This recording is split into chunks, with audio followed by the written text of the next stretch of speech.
right, so there you have it. President Biden likes to give his speech, and then when he leaves, he's away from the microphone, of course, as reporters start shouting questions. One of those is, could raising taxes hurt the recovery that you want? And he continues to bang the drum on the fact that corporations, he said, need to pay their fair share. He also said earlier in his speech about the March jobs report that we still have a long way to go, pointing out that there are 8.4 million fewer jobs now than they were in March of last year. But he said help is here.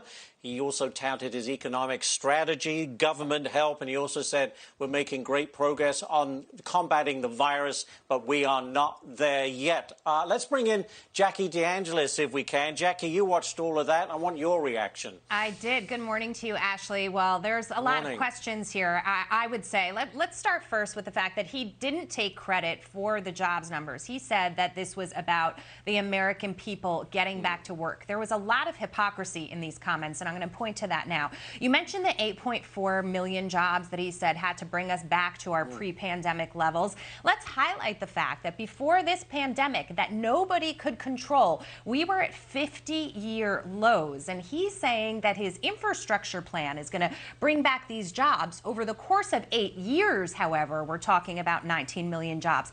People need their jobs back right now, Ashley, and they want to get back to work, and they want to be providing for their families. He said, we're an administration that is going to reward people for work. But you're not. You're giving them stimulus checks. And he touted that, how people all the way are going to have those extension of unemployment benefits throughout the summer into the fall as well. So how is that rewarding work? The other thing is he touted vaccines. Yes, we are doing a good job. 20 million shots in 7 days.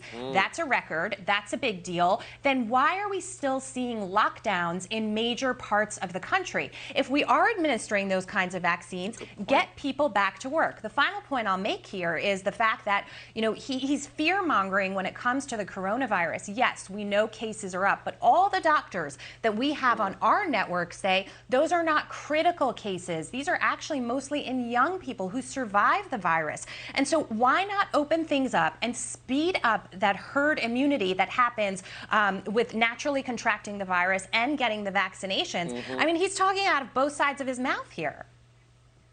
He is. It's interesting, too, with regard to the number of jobs created. I wonder how many of those were created in states like Texas and Florida, who have flouted a lot of the restrictions in the Californias and New Yorks and were able to bring businesses back full time, especially in the leisure and hospitality sector. And he's going to take credit for those jobs, even though he's the one that's been telling businesses, oh, no, don't do that. If you let people in, just let a very few amount of people.